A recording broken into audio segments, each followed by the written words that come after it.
Waalaikumsalam warahmatullahi wabarakatuh. Baik, sebelum memulai pembelajaran pada hari ini, mari kita sama-sama berdoa. Bismillahirrahmanirrahim. Rabbi zidni ilman warzuqni fahman. Birahmatika ya arhamar rahimin. Ibu ambil kehadiran dulu ya. Sefira, hadir. Dinda, Hadir. Pratiwi, Hadir, Bu. Hafsa, hadir. Muklis, Hadir. Hiden, Hadir. semua hadir ya. Ibu. Nah, ada yang tahu hari ini kita akan belajar mata pelajaran apa? Tidak. Nah, betul.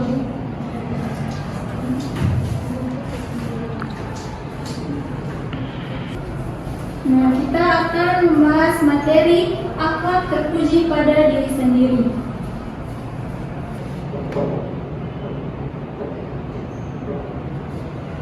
Nah, jadi akhlak terpuji pada diri sendiri terbagi menjadi 5. Yang pertama ada ikhtiar, tawakal, sabar, syukur, dan qanaah. Nah, sebelum memulai pembelajaran pada hari ini, Ibu akan menjelaskan tujuan pembelajaran pada hari ini, yaitu siswa diharapkan memahami apa itu akhlak terpuji pada diri sendiri, bisa memberikan contoh serta bisa menerapkan dalam kehidupan sehari-hari. Nah, coba sekarang kalian bayangkan ketika kalian selesai membantu teman untuk mengerjakan tugas, apa yang kalian rasakan setelah membantu teman? Senang karena sudah membantu teman. Nah, betul sekali. Nah, kita ada yang tahu apa itu akhlak terpuji pada diri sendiri?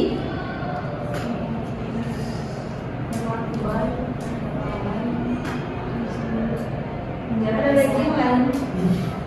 Nah, Sabar. iya betul. Nah, jadi yang akan dibahas yaitu ikhtiar. Nah, ikhtiar ini berarti seseorang yang melakukan atau bekerja keras untuk apa yang dia inginkan. Jadi dia harus berusaha dengan keras untuk apa yang dia inginkan itu harus dengan tercapai. Kemudian itu ada tawakal. Nah, tawakal ini berarti berasal dari wakal yang berarti mempercayakan dan memberikan urusan kita kepada orang lain. Dalam menyerahkan ini kepada Allah Subhanahu wa taala. Orang yang tawakal sudah pasti ketika ia sukses maka ia merasa senang karena ia sadar itu atas izin Allah Subhanahu wa taala. Dan jika ia gagal ia merasa sabar dan ikhlas menerima semua yang sudah terjadi. Kemudian itu sabar. Nah, sabar ini berarti menahan diri dari emosi, egois, lisan maupun perbuatan kita kepada orang lain atau perlakuan orang lain kepada kita.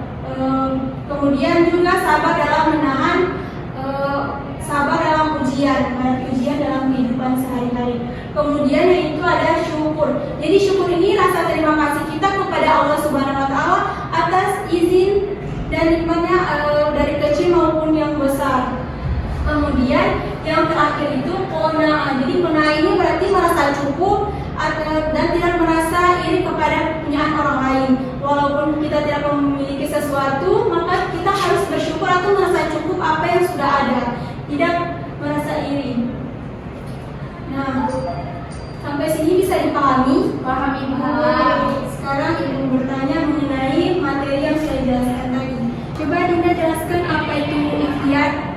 Bersungguh-sungguh jika ingin sesuatu sama dengan kalau orang suka sukses, orang harus bersungguh-sungguh dalam menuntut. Kemudian coba Hafsa jelaskan apa itu tawakal. Tawakal adalah berserah diri kepada Allah Subhanahu wa taala. Nah, jika kita menginginkan sesuatu, maka kita harus berikhtiar juga kan tawakal, mengharapkan segala sesuatu kepada Allah. Nah, Syafira jelaskan apa itu sabar. Kalau sabar itu Ibu seperti orang mau menuntut ilmu, terus itu mesti sabar. Sama dengan kalau misalnya banyak tugas, kan di banyak tugas itu banyak sekali tantangan. Ada yang mendatang malas, nah itu terus mesti sabar dalam menuntut ilmu. Nah, coba Tiwi jelaskan apa itu syukur. Nah, jadi Ibu kalau misalnya sendiri kan diterapkan sabar, orang harus sabar toh. Nah, jadi orang kalau misalnya terpenuhi orang sabar itu, orang akan bersyukur dan terima kasih atas karena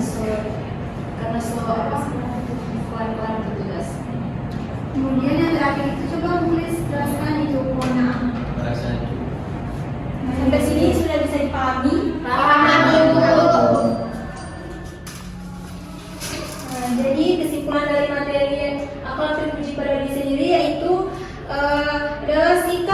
perilaku baik yang mencerminkan keimanan seperti jujur, sabar, tawakal, ikhtiar, syukur, dan qanaah. Sikap ini membuat kita menjadi pribadi yang disukai, dipercayai, dan tenang dalam menjalani hidup, serta mendapatkan ridho Allah Subhanahu wa Ta'ala.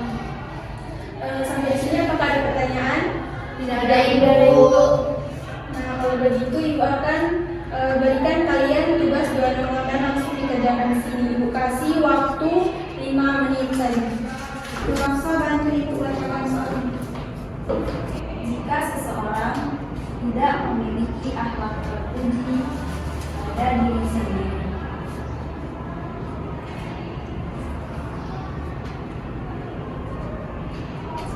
jika tidak memiliki akhlak terpuji pada diri sendiri,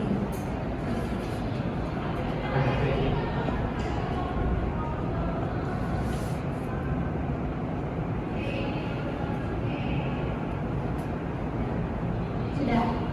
Yang kedua, ceritakan pengalamanmu ketika kamu menerapkan Ceritakan pengalamanmu ketika kamu menerapkan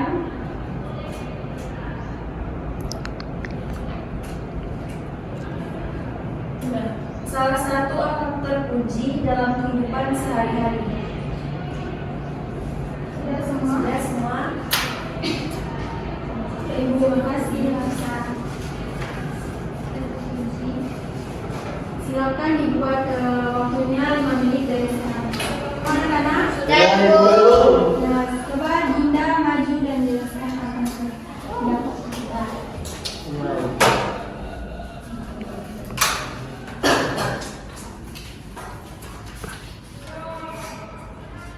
Nah, di sini kan Ibu menanyakan apa akibat yang bisa timbul jika kita tidak memiliki akhlak terpuji pada diri sendiri.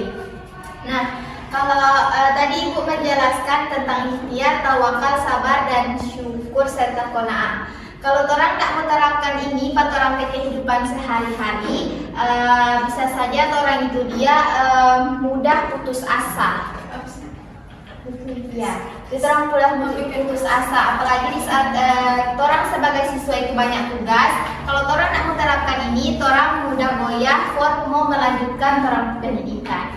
Nah, kemudian ceritakan pengalamanmu ketika kamu menerapkan salah satu akhlak terpuji dalam kehidupan sehari-hari. Contohnya saya menerapkan akhlak terpuji yaitu sabar. Nah, jadi kalau Ibu mau kasih tugas itu dia, mungkin tugasnya susah, saya sebagai siswa mesti sabar mau bikin itu tugas yang Ibu udah kasih. Nanti kalau misalnya itu dia soklar, saya akan merasa bersyukur. Terima kasih, Bu. Dinda. Selanjutnya, Sefira.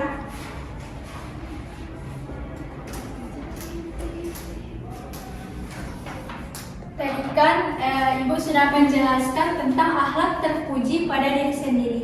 Nah, soal yang Ibu berikan tadi, apa akibat yang bisa timbul jika tidak memiliki akhlak terpuji pada diri sendiri? Nah, akibat tidak memiliki akhlak terpuji, orang akan sulit dihormati, sering mengalami konflik dengan orang lain, dan kehilangan kepercayaan. Sedangkan ceritakan pengalamanmu ketika kamu menerapkan salah satu akhlak terpuji dalam kehidupan sehari-hari. Pengalaman menerapkan akhlak terpuji itu, saya pernah membantu teman yang kesulitan memahami pelajaran. Dia merasa sangat terbantu dan hubungan kami jauh lebih dekat. Jadi apa untuk Sefira? Sekarang aku. Nah, jadi jika seorang memiliki akhlak terpuji pada diri sendiri, banyak dampak positif yang bisa ditimbulkan baik untuk dirinya sendiri maupun lingkungan sekitarnya. Dan saya saat ulangan di kelas, teman-temanku banyak yang mencontek. Nah, aku memiliki jujur mengerjakan sendiri meskipun hasilnya tidak sempurna. Guru memuji kejujuranku dan aku merasa benar. Ya, beri aplaus dulu untuk Fatini. Terima kasih untuk anak-anak yang sudah berpartisipasi aktif dalam pembelajaran pada hari ini. hari ini kan kita sudah belajar mengenai akhlak terpuji pada diri sendiri. Maka kalian usahakan untuk menerapkan akhlak terpuji pada diri sendiri ini dalam kehidupan kita sehari-hari. Sekian untuk pembelajaran pada hari ini.